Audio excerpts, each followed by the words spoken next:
I'm going to speed through it and let's kick it off. So where do we find ourselves today and what brings this idea of smarts to the fore? And I think really where that begins is the proliferation of IoT in our everyday environments. IoT stands for the Internet of Things, and everybody with a cell phone in your pocket are participating in that data ecosystem as we speak. Now IoT is an incredible say disruptor of industry if one considers what hi Susan. If one considers what technology has done to the financial sector, for example, and how it's changed banking on a day-to-day basis, that's exactly what's happening to the property sector, and it's given rise to the term PropTech. Now, PropTech is an interesting one because what we're seeing is the same rates of investment that we would have noticed 5 years ago in fintech, approximately 20 to 30% of increases in investment every year. We're noticing those same conditions for investment and increase in investment in the PropTech sector. So it's an industry that's moving forward very rapidly. And we need to make sure, within the environment, of the built environment, I should say, that we maintain our edge with regards to staying ahead of that growing disruption. Now, IoT, if I were to put it into context, is actually growing in its impact as well globally. By the time June or July rolls around next year, we'll have found that there's going to be about, I think, 13.5 billion things connected by this time next year. 13.5 billion things. Consider that there are less than 7 billion or close to 7 billion people in the world. That's a lot of devices that we have to interact with on a day-to-day basis. And it's this rise of proliferation of data that's being generated every second of every day around us, whether we like it or not, that we now need to participate in this data ecosystem. Let's have another quick look at that. On average, the average person will generate about 1.5 gigabytes of data just by sitting in this room. Your connected car will generate 5 terabytes of data a day, and your connected building will generate about 150 gigabytes a day.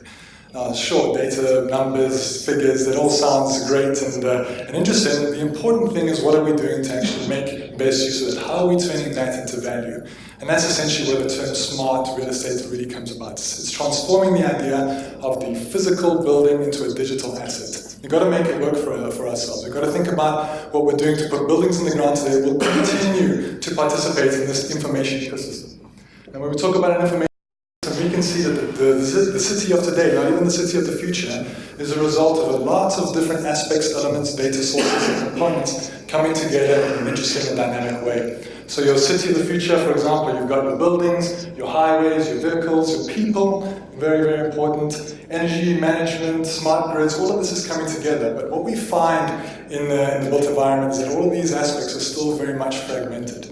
They're participating in their own ecosystem, so to speak. We need to bring them, we need to pull them back down into the same environment, we need to pull them together.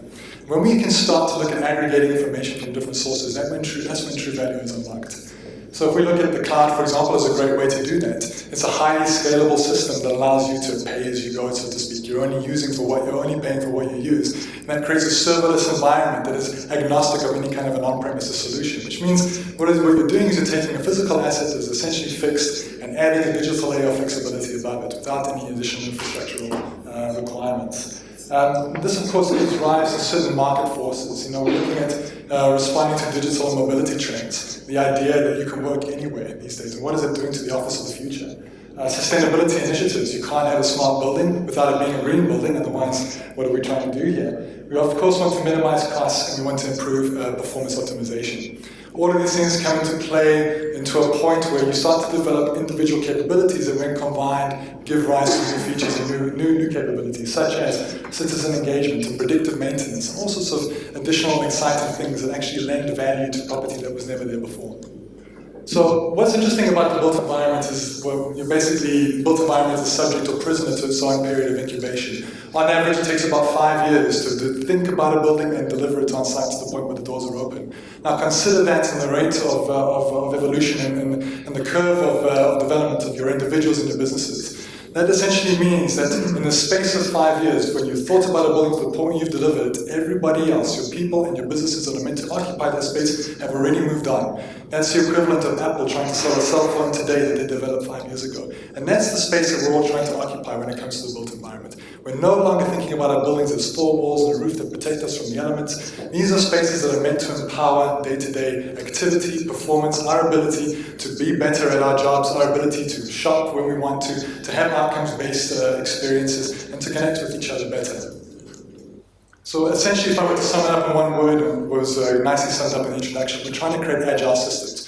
We're rethinking the concept of buildings. We're not building products anymore. They are not static monoliths of the past that is the days gone by. We're building living, breathing systems. And what I like to term it as living prototypes. Whenever I sit in front of a client, it's important that they understand that what we deliver on day one is not something that we're going to hand over the keys and walk away from, but it's essentially something that's going to continue to understand how it's performing, how it's servicing its need, is continually recalibrating itself so that it's staying ahead of trends and changes. In fact, that was the reason I removed myself from the architectural profession, because I was spending so much time designing buildings without actually knowing whether or not the design decisions that I took were actually reaping benefits in the ground after we walked away following construction. We want to know how these buildings are actually working and living and breathing. And it's important to us as the developers or as those that are putting together the solutions on the ground, and it's very, very important to those that are occupying the space.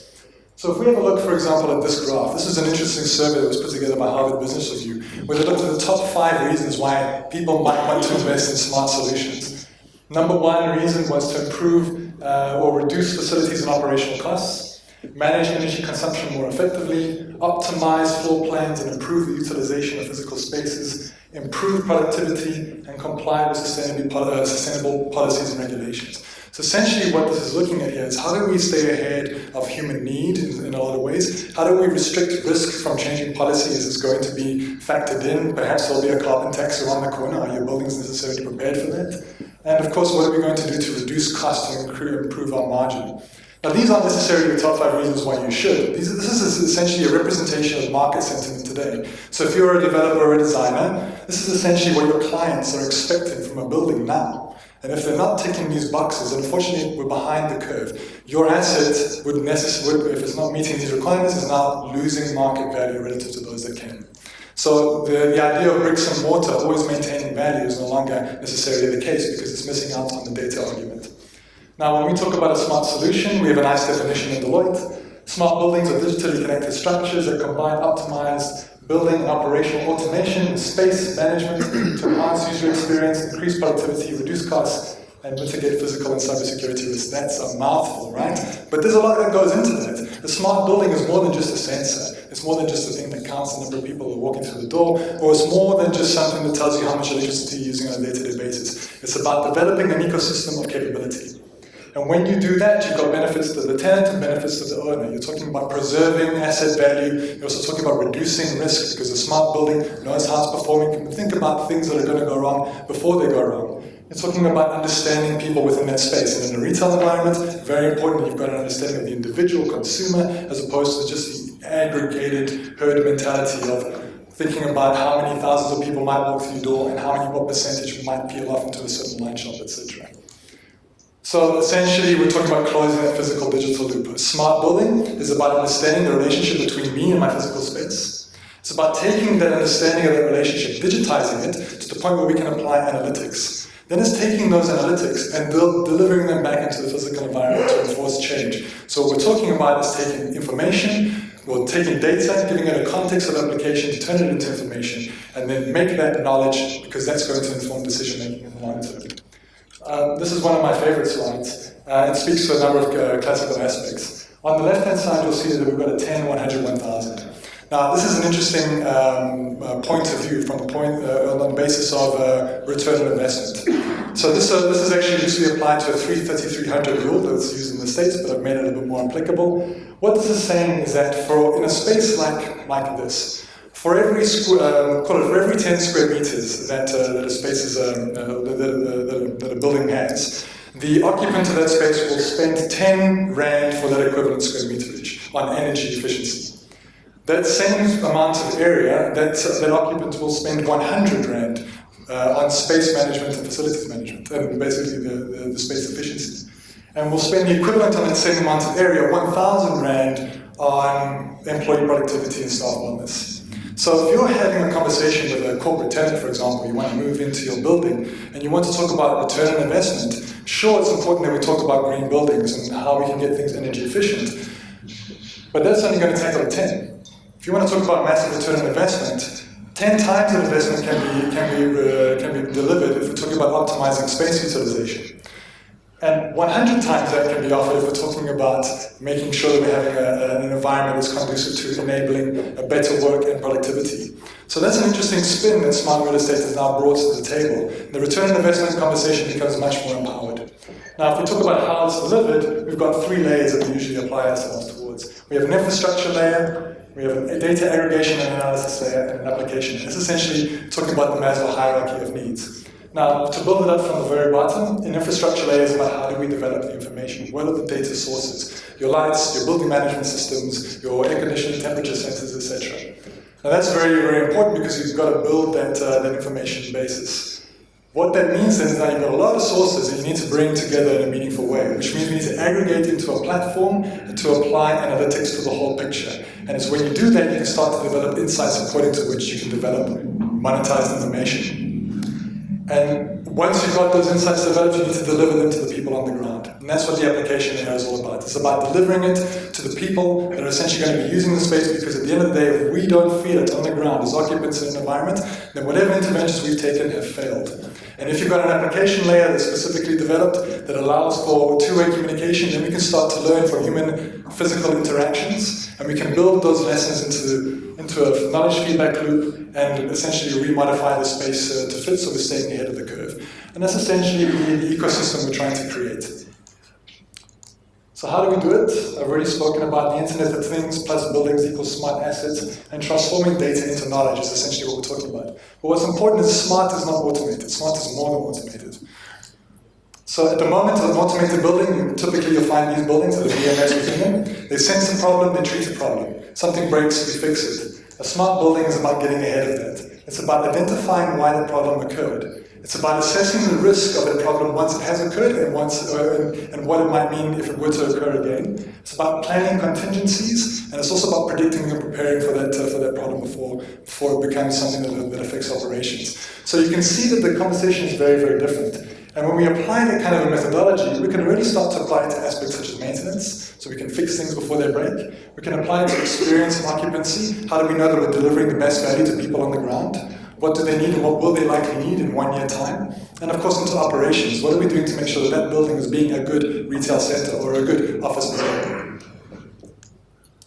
So essentially what we're talking about is transforming the current state of affairs, which is manual and automated buildings. We want to transition ourselves now into the smart and intelligent building, which allows for things such as high efficiencies, reactive, real-time optimization of building use, and integrated systems and data. And it also built up that kind of a journey into the thinking building, which now integrates aspects such as machine learning and artificial intelligence, where it can start to predict things before they happen. And that's a very valuable value proposition when one considers, for example, a retail environment where you want to know which stores are going to close before they close. You want to reach in and do a preemptive tenant mix adjustment, or maybe you reach in and assist those retailers with the information they need to survive, because you can see that the trends are not in their favor. And it's about developing an IoT end-to-end solution. So our approach is to think of it from 4 points of view. I call it the 4 Ps: people, process, place, and process. So when we talk about the place, it's about how good is this building at being a building? Is it necessarily green? Is it keeping out the UV? Is it thermally efficient? What are we doing to make sure is it utilizing only as much energy as it needs? Those are the types of things that are about facility. When we talk about purpose, is the building necessarily doing a good job of being, or is it necessarily required to be what it is? So are we doing a sufficient feasibility analysis to make sure it needs to be a retail center or a commercial office building, and how long in its lifespan will it continue to fulfill that purpose, and do we need to make contingencies around future adaptation and retrofit? We talk about process. How well is that building performing at being an office building or a retail center? So we're connecting retail outcomes or productivity outcomes or space utilization efficiency back towards what the facility can provide. And of course, people, what are we doing to understand the behavior of people within that space? Currently, the digital blueprint sits like this. This is what your typical building is about. It's about infrastructure. It's about producing limited amounts of data, and that information comes through in fragmented manner. So you can see there's a lot of blank space, so this is what we offer. And it's about translating all of these aspects of fragmented data into a living, breathing, thinking system. A system that gets ahead of the problem. A system that not only brings it together and develops insights for the future, that stitches it back into what the physical environment is providing as an asset, turns that physical asset into a digital asset, but also, very importantly, creates that feedback loop to augment behavior. Because at the end of the day, it's about people. It's a human-centric process. And what I should mention is this looks very technical, and I'm not an IT guy. I'm an architect, right? But this is all about a design process. It's about human experience-led design that is enhanced and enabled through technology. So what you want to do is you want to start with your business outcome. You want to start with what it is we're trying to achieve and build the technology stack below it. And once you start to do that, you can get great efficiencies in that regard. Now, the alternative thing to do would be to go out into market to buy off-the-shelf technologies, which are freely available. You'll find, for example, high technology cameras that can do a bit of facial recognition, or occupancy sensing, or heat mapping, for example. The problem is that I find, the analogy that I would make, is that that's the equivalent to trying to build a building, but starting with buying the escalator. Of course, what you want to do is you want to have the design, right? So get the design done right, put it all together, stitch it in a way that you're happy with the overall product, you know what kind of an outcome it's looking to deliver, and then you develop the concepts and technologies below in order to support that. And that's what we call the digital roadmap. So the ecosystem is all about bringing all these aspects together: cloud computing, understanding people, capital budget infrastructure aspects, IoT, facilities management, bringing it all together to an ecosystem approach. Smart real estate is about finding that digital thread. And of course, when we think about the construction process, smart real estate doesn't just mean thinking about the end game. You want to build those capabilities into every angle. So we come in from the design point of view. We do scenario planning. Artificial intelligence allows us to do a scenario planning of thousands of design options in a single afternoon, as opposed to being restricted to thinking about how many, or what the typical shape or size of a building should be relative to our creative intent. Now you want to build in as much information as possible for as many variety of sources, and we can get a really computed and precise solution to a design problem. We want to think about also operations, maintenance, and modification, and retrofit. And when you create the smart brain, it essentially links all those aspects together. And what that means is it's not a linear approach. It means once the brain is enacted, it has been enacted, you can start your journey at any one of these points and begin that cyclical approach to the project's entire life cycle. Once you start to combine efficiency or capabilities across the board, now you can start to activate certain use cases, like, for example, predictive maintenance, as I mentioned. Remote monitoring, it means if you've got an asset or a number of assets that are distributed across a broader location, you've got one point of monitoring across your portfolio. It's made possible. Now, one of the interesting things I should touch on is we talk about margins, right? We talk about delivering value. Essentially, what we want to do is we want to put more money in people's pockets. You as a developer, or the client, or the tenant. The discussion around smart real estate is that margin is made up in two ways. It's through the reduction of cost, number one, which is usually the easiest pain point, but more importantly through the introduction of new revenue. And through monetizing the data environment, by creating more ability to understand who the people are within the space, you can actually add value to that through on-selling opportunities, through creating a platform through open APIs you can give adjacent businesses access to. So there's a whole host of additional economic models that are made possible through creating a digital asset in smart real estate that weren't physically possible when the landlord was only concerned about controlling square meterage and relying on square meterage as only a source of income. Now all of a sudden we can create a whole host of opportunities. And I'm just going to breeze through this, but this is commercial. In fact, this presentation is too long for 20 minutes, I should say. But the applications are fantastic in commercial space. We talked about creating enabling environments. We did so, for example, with our building, the Edge building, the smartest, greenest building in the world in Amsterdam. It still holds that title today, but interestingly, it holds that title and is now going through a complete retrofit to go to Edge 2.0 because you've got to stay ahead of the curve 3 years later. We look at retail, and what's interesting about retail is when you've got smart capabilities embedded, you can start to, for example, develop these types of insights where 30% of shoppers redeem beacon-triggered offers. So that means you walk past the store knows you're walking past it, it says, hey, why don't you come in and buy that jacket, it's 10% off today. 30% of people will take that offer up. And that's an interesting value proposition to take to retailers if they're in the environment, where you can say, let's look at delivering true value on your revenue by allowing you to connect with your consumers. And of course, we're building up the analytics discussion. These are the use cases that are possible. You know what? You can find me after this conference and I'll take you all through it. But there's a lot to talk about. And of course, I haven't even touched on smart cities. But that's basically taking the potential that's offered in a built environment through to the additional level But what's very, very important, and I want to start really emphasize this, is it all starts with a human-centric approach. It's got to be, what are we doing to deliver meaning to the people on the ground, because that's essentially the metric that counts. Quality of life, human experience, our ability to thrive and flourish in our environments, and that all starts with understanding. And understanding is based on taking that information that's at hand and using it in ways that adds new value going forward. Okay, thank you.